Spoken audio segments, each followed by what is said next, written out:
Hello everybody and welcome back to Let's Play Cave Story. So, in between the last recording session and now, I've done a bit of research and I know how to get the good ending. And just so you know, I know how to get the good ending. I know the steps required, as I'm sure you can guess by the fact that I start right here, where Professor Booster fell. But I don't know what actually happens. I don't know what the dialogue is like. I don't know really anything besides what I'm supposed to do.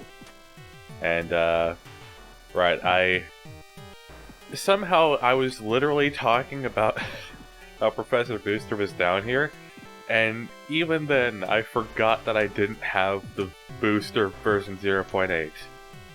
And also, another thing you may notice, I have the Polar Star. So I'm gonna have to restart. So anyway, I know the stuff that I need to do to get the good ending. I know that there's like a hard last level, but I've never even seen it, so I don't know how hard it is. And yeah. So I know that there are at least a few people watching this series who have never played Cave Story, so allow me to give you some context on a few things. First of all, I have the Polar Star. I did not trade it in for the machine gun. And you will see why later. Because there is an actual benefit to not trading it in, even though it makes the section I just came from a lot harder. Not obscenely hard, just, you know, more difficult. And as a consequence of that, I can't get over to here without the booster, without extreme difficulty. So, as I'm sure you remember, if you talk to Professor Booster here, he gives you the Booster Jetpack, and then he just dies.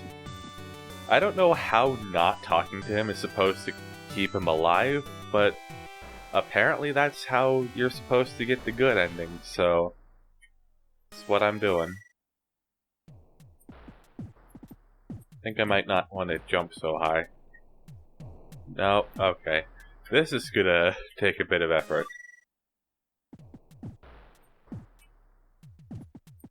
Oh, I can still recover. Just out of curiosity, what if I do like the highest jump I can do? No, I can't make that. So off camera, obviously I played to right here, where the stuff you need to do to get the good ending actually starts. There is other stuff that I know I have to do later on, but we're not quite there yet. It's gonna take some time. And although I haven't really spoiled myself on anything that would matter, I have been watching a few other people let's play this game blind. Whenever I notice that they don't talk to Professor Booster, I immediately stop watching because I want to watch those episodes after I get the good ending for myself. But otherwise, I've seen people get the other two endings, and oh damn it, I thought I made it then. Thought I almost had it. I've seen somebody try to do this section over and over again, and it is possible, as I'm sure you could probably guess from that last attempt. I barely came within an inch of not doing it. Oh, I need to jump far enough, but I need to not hit the top thing. So, oh, did it. I did it, I did it. Now I just need to not die to Balrog, because there's no way to get up there to get that healing thing without the booster. So we've already seen all this dialogue.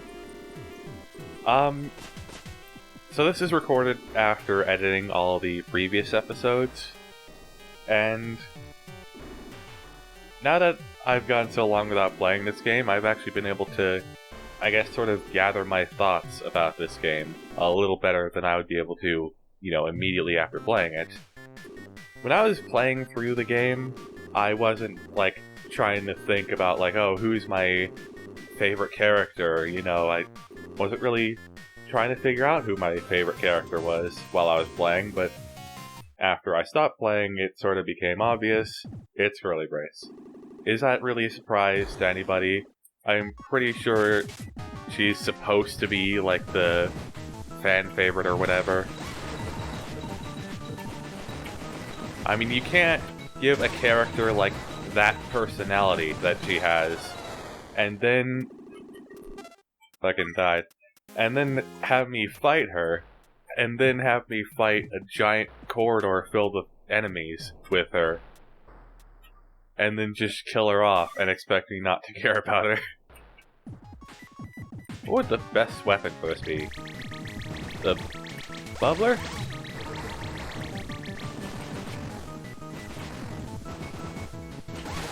Damn it.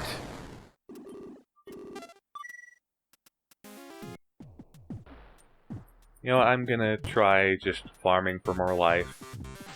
See where that gets me.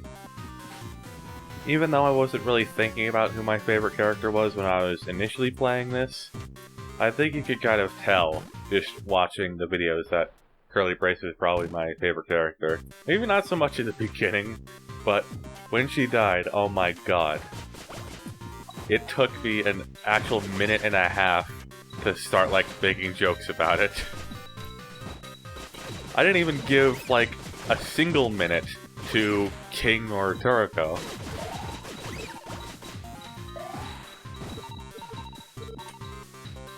With Turoko, I, like, was like, alas, poor Turoko, and with King, I was like, ooh, I get his weapon, sweet. And with Professor Booster, I was like, oh, I get the jetpack, cool.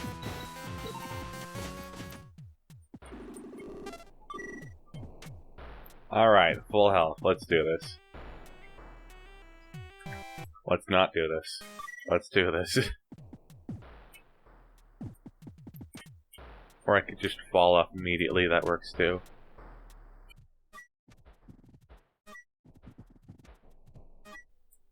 This jump is so difficult. Hopefully this should be the last time I have to do it. There we go. Much better. They even have missiles this time too. So yeah, as I mentioned before, I don't know all that happens during like the good ending. I just know what I have to do. The two main things that I remember, like the rest I honestly just skimmed through, was you have to avoid talking to Professor Booster, then during the boss fight with the core, you gotta grab a rope and stuff. And again, I know that there are people watching who have never played Cave Story, which is surprising, because I thought I was the only one who hadn't played it. Considering just how popular it is. Some people consider this game the indie game. This game came out in fucking 2004. Started development in like 1999, I think. What the hell is Balrog anyway? I mean, I called him like a toaster in my playthrough. Some people refer to him as a bar of soap, a suitcase. What are you? So, as I mentioned last time I played through this, I was wondering if Curly Brace would have her machine gun if you didn't trade it, and lo and behold, she does. Basically, you do get a better weapon for just holding onto the Polar Star long enough. In fact, there are multiple weapons that you can get throughout the course of the game by just holding onto the Polar Star. If you trade in the Polar Star to Curly Brace, then you get the machine gun. If you hold on to it until the Labyrinth, which is where we're at now, then you can trade both the Polar Star and the Fireball in for a weapon that's like the Polar Star but goes through walls, called the Snake. I don't really remember that much about it besides, you know, what I mentioned. Goes through walls, it's called the Snake. That's about it. But the weapon that I'm saving up for is rather interesting. This game has some serious feels, though. Like,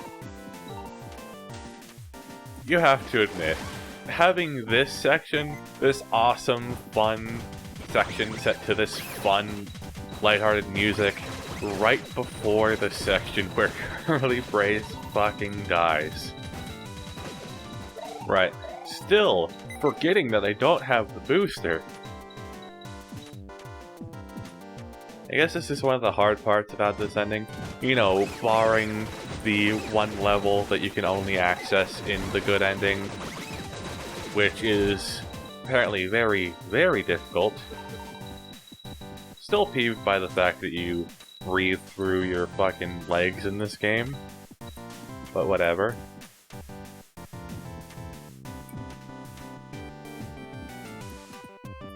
The beginning of the labyrinth was actually quite difficult without the machine gun.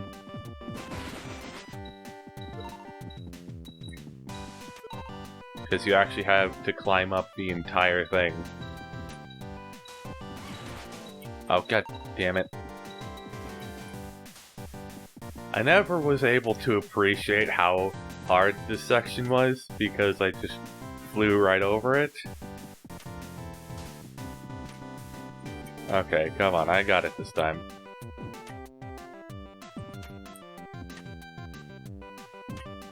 There we go.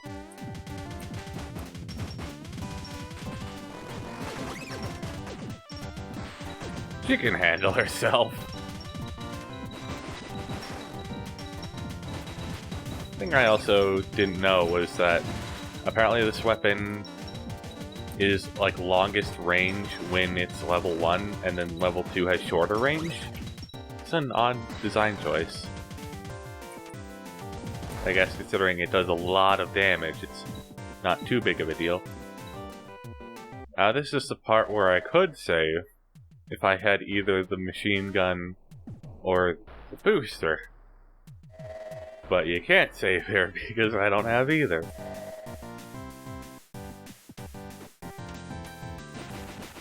Keeping the Polar Star and getting the best weapon isn't required for doing the good ending, but I'm hoping it'll pay off.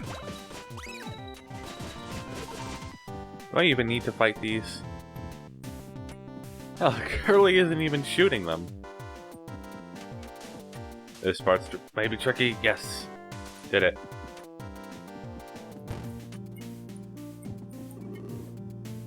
Oh yeah, and I also didn't realize something while I was playing, but what is this base? Not sure what it is, but and I'm not sure what exactly to make of it, but it is kind of odd that this place is connected to the waterway that leads to the reservoir in Mimiga Village where Sue was found. Still not quite sure how that all connects, considering, well, we're well aware by this point that Sue used to be a human before she was turned into a Mimiga. Not sure how that happened. Did the doctor do something? Or, I guess the Ito or whatever his name was, I guess he said that Misery did it? I forgot which. I think it was Misery that did that, so was Sue affected by that too? Again, not quite sure what it all means, but I mean, that it's there.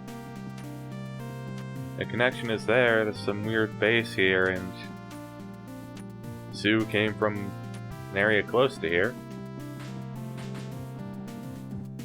Okay, so I leveled up all my weapons. I actually did that before activating the shutters and stuff, but I saved after doing all this stuff, so I don't have to worry about doing that again. So, the thing about this area is there's something special you have to do in this area to get the good ending. You have to go all the way down here, and this wasn't here before.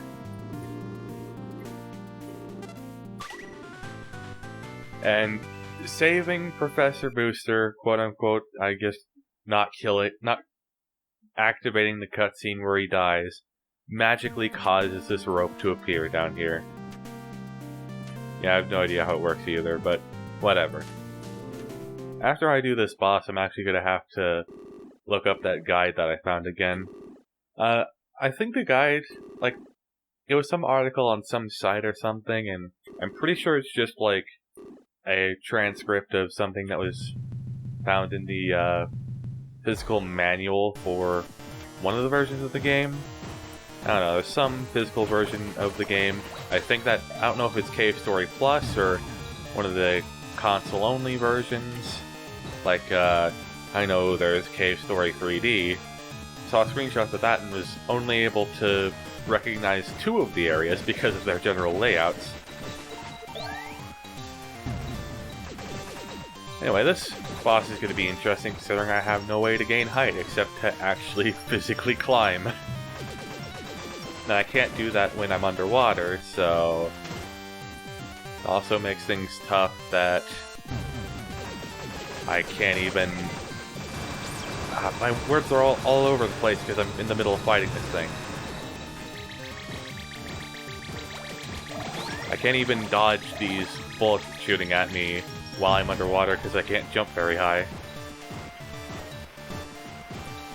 I can just, like, shoot them down, I guess.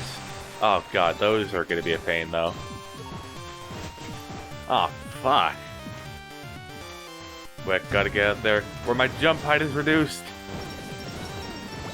This is the perfect weapon for this section.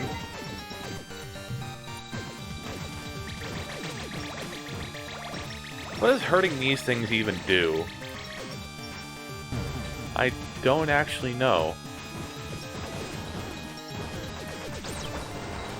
Got panicked and hit the shoot button. It's like, oh god, whatever weapon I have equipped, save me.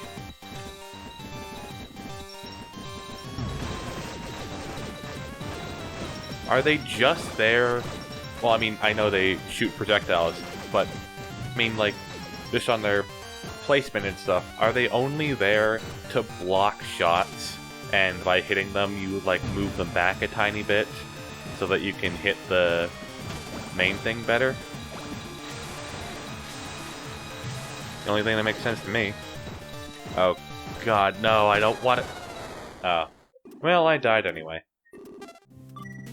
It's like fighting a totally new boss. Yeah, eat it. Eat it.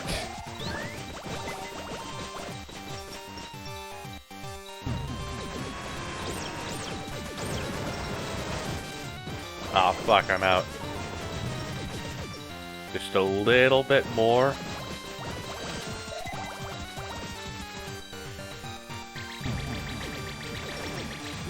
Oh, God. Nope, not gonna do it this time. Oh, God, I actually jumped while it was aiming.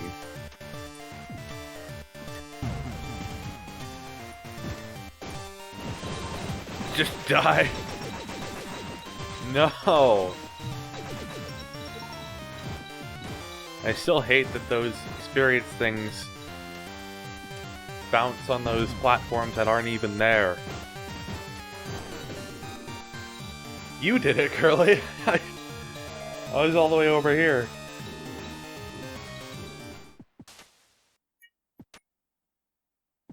So I didn't actually grab the tow rope this time, and it disappears after you almost drown, so I was worried for a second I wouldn't be able to get to it, but no, I had plenty of time.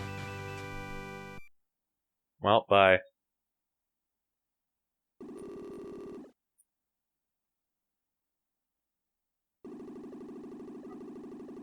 Oh yeah, and something appears here. I never actually read it, but I know that something appears here. I guess I get to see what that is now. Did you know that the witch woman Janka had a brother? His name was Balos. Like his sister, he wielded powers far beyond those of mortals.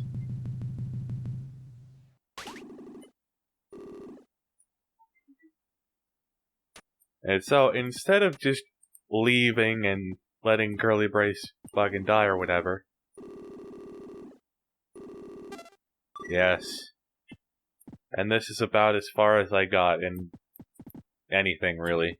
I only skimmed the rest of the guide, and I haven't seen anything past this part, so... there's something involving a mushroom, I guess? Question mark?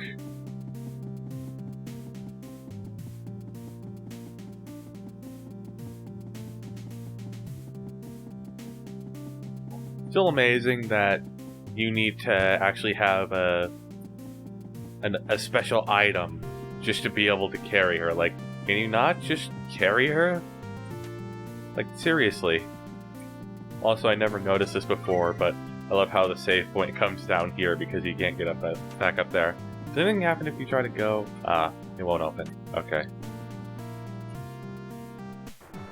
Can you not just carry her or something? I mean, I know you're, like, carrying her on your back or something, but still, let people fucking just carry a curly brace. I don't need a weapon for this part. I probably do, but whatever. Still forgetting that I don't have booster. There was one jump down here that I swear you wouldn't be able to do without the booster, but I guess we'll see how that's gonna work.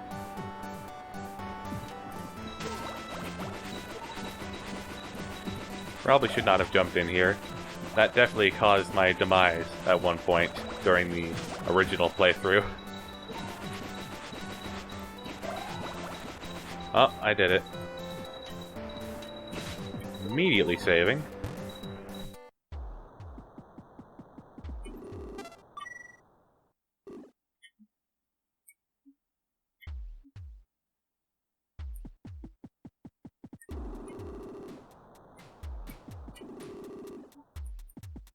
Just had to check.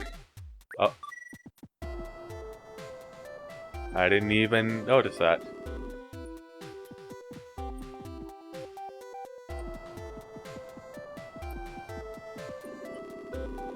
So, is this the part where I have to do something else? Hold on, let me get the guide up again.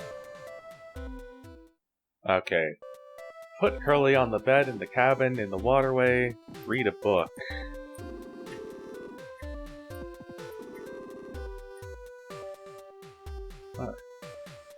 Put Curly on the bed.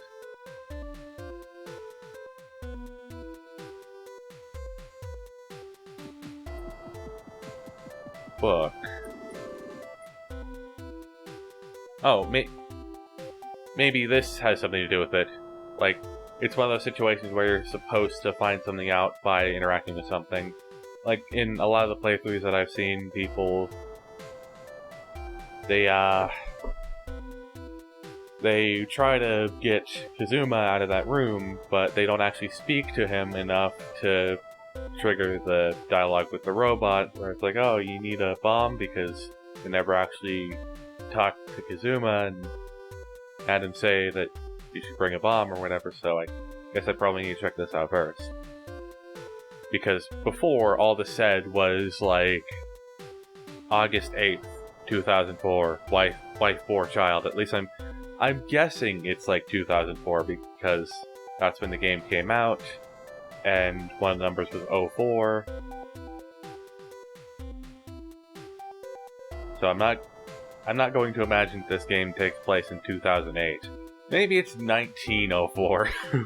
Who knows? It only said 04, but all it said for was wife 4 child.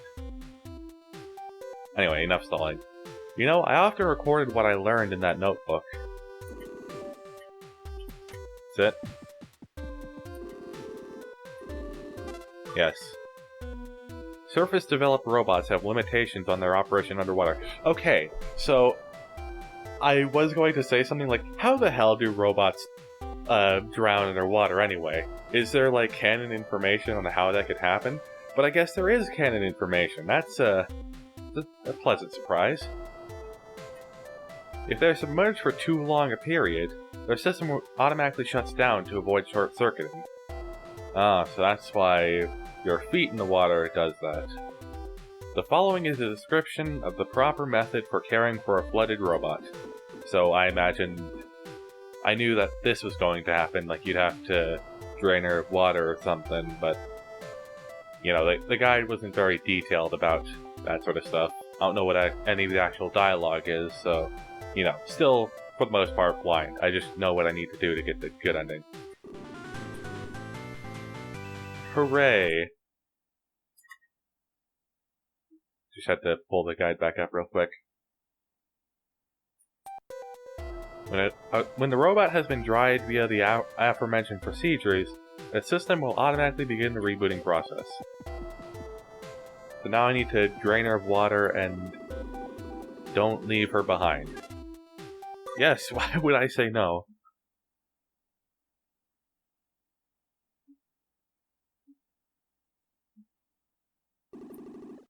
Oh. You're alive! Oh, I'm so glad. I didn't think we were going to make it. Once you fell unconscious, I couldn't think of any other way. Looked like my air tank worked just like I'd hoped. Ah.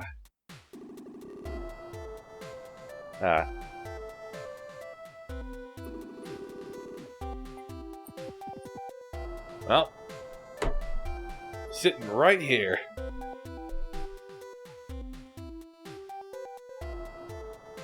Do I actually have to, like, legitimately wait? Like, is there just a timer ticking down in the background?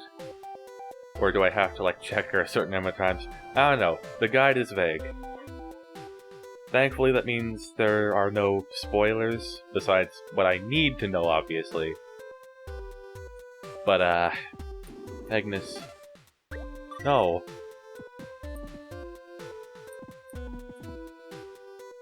So wait, what? Don't leave her behind. So I'm not actually staying here until she recovers or anything. I'm taking her with me? This is way too confusing for me because in the actual boss fight and like the section beforehand, you don't actually get air by standing next to Curly Brace, so does she get air by me carrying her? Like, do I not have to worry about her getting flooded a second time? I'm going to assume that's what's going on, because the guide doesn't say anything else besides to go to Arthur's house.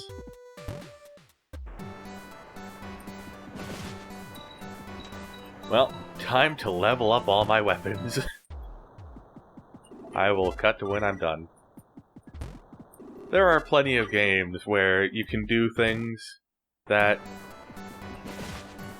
really don't seem like totally messed up, like they seem like totally innocent decisions. But imagine if someone had just decided like, she'll be fine, I can leave her here. Then what? Then where's she gonna go?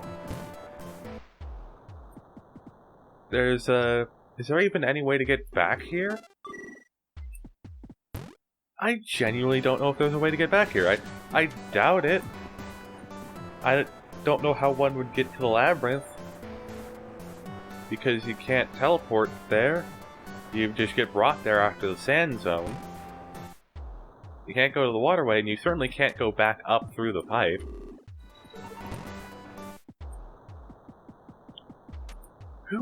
Whose house is this? I pray for your victory. Whoa, now I have more questions than I did a second ago. What the fuck? Someone watching me in this game? Who is it? Whose wife bore a child? Who wrote stuff they knew down in notebooks? Like, initially, when I was, like, asking, like, whose house is this? I was like, who is this, and why do they happen to have knowledge of how to, like, fix flooded robots? Like, how do they how do they just happen to have that lying around? And then I read the text on the computer, and I had even more questions.